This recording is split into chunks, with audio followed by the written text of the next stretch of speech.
بسم اللہ الرحمن الرحیم۔ السلام علیکم۔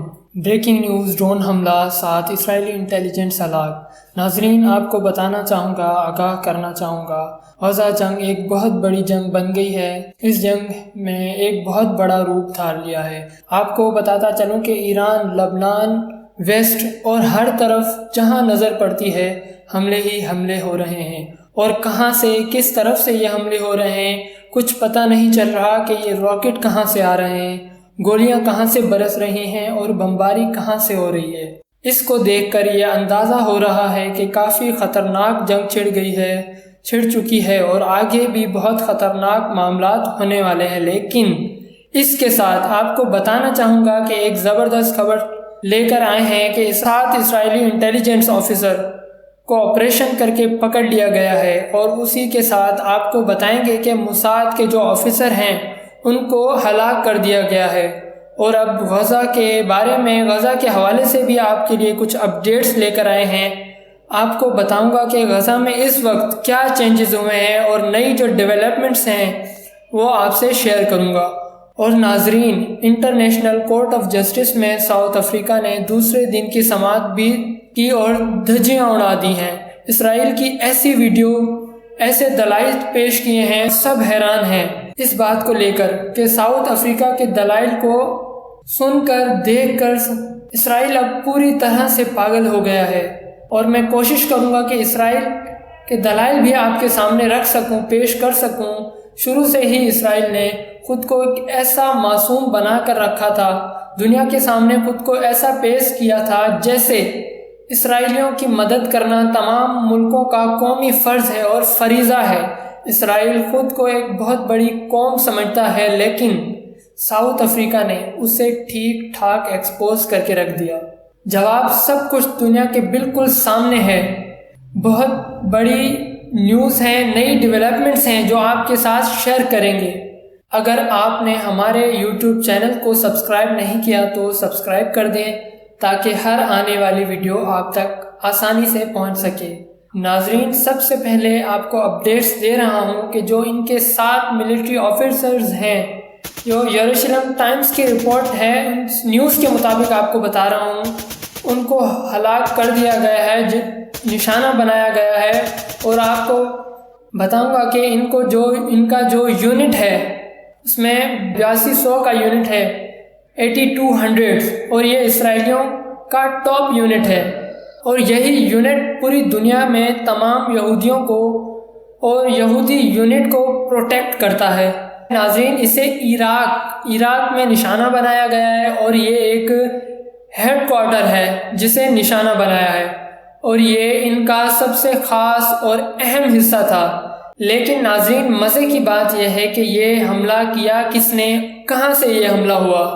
اور اب آپ کو غزہ میں لے کر چلتے ہیں، غزہ کی اپڈیٹس آپ کو دیتے ہیں۔ ناظرین، غزہ میں جنگ اور تیز ہو گئی ہے، رکنے کا نام نہیں لے رہی، لیکن اور بڑھ رہی ہے، تیز ہو گئی ہے کہ بحر احمر میں ایک نئی جنگ، نیا مسئلہ بن گیا ہے امریکہ اور برطانیہ کی جانب سے، کیونکہ کسی بھی جنگ میں وقت بہت ضروری ہوتا ہے۔ تو امریکہ کی بھی یہ کوشش تھی اسرائیل کے لیے ٹائم بائی کیا جائے کسی طرح سے، لیکن انفارچونیٹلی انہیں منہ کی کھانی پڑی۔ ساؤتھ میں اگر 25 لاکھ آبادی ہے تو 19 لاکھ اس میں سے ڈسپلیس ہو گئے ہیں، اور توجہ کا مرکز اس وقت خان یونس ہے۔ وقت کے ساتھ انٹینسٹی بالکل بڑھتی چلی جا رہی ہے۔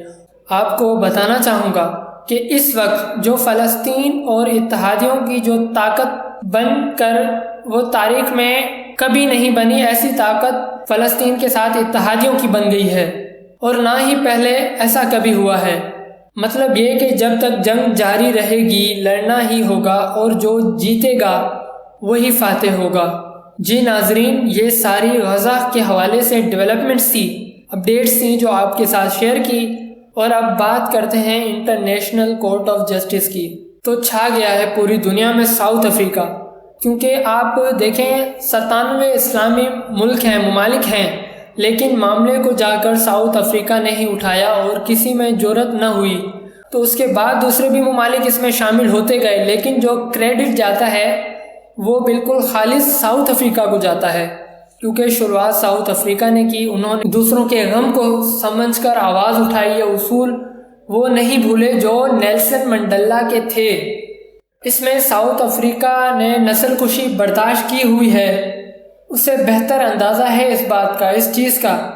جب سے آپ کو بتانا چاہوں گا کہ جب سے عالمی عدالت بنی ہے، یہ دوسرا نسل کشی کا کیس گیا ہے عالمی عدالت میں۔ صرف عالمی عدالت میں لے کر جانا ہی بڑی بات نہیں ہوتا، بلکہ ثابت بھی کرنا ہوتا ہے۔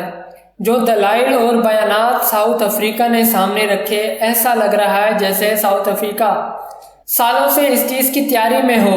یہ دوسری سماعت ہوئی ہے اور اب اس میں وقفہ لیا گیا ہے، اور اس سماعت کا جو فیصلہ ہے وہ 3 سے 6 ہفتوں میں دینا ہے۔ اور اس کے علاوہ جو ہیومن رائٹس کے بیانات ہیں وہ بھی میں آپ کے سامنے رکھوں گا۔ جو آرگنائزیشن سے ہیومن رائٹ کی، انہوں نے جو بیانات دیے ہیں میں آپ کو دکھا بھی سکتا ہوں اسکرین پر، آپ دیکھیں۔ Israel has repeatedly failed to respect international humanitarian law. South Africa نے ایک لائن دے دی ہے۔ اب 1 بائی 1 دوسرے ممالک بھی ساؤتھ افریقہ کی حمایت میں آ رہے ہیں۔ زیادہ تفصیل سے آپ سے شیئر نہیں کر سکا میں، لیکن جو اہم اور تازہ ترین حقائق ہیں آپ کو ایک اوور ویو دیا ہے، کنکلوژن سمجھانے کی کوشش کی ہے۔ تو اب آگے کیا ہونے والا ہے، جو بھی نئی اپڈیٹس ہوں گی وہ آپ سے شیئر کریں گے۔ ناظرین ہمارے ساتھ جڑے رہیے گا نئی اپڈیٹس کے لیے۔ اللہ حافظ۔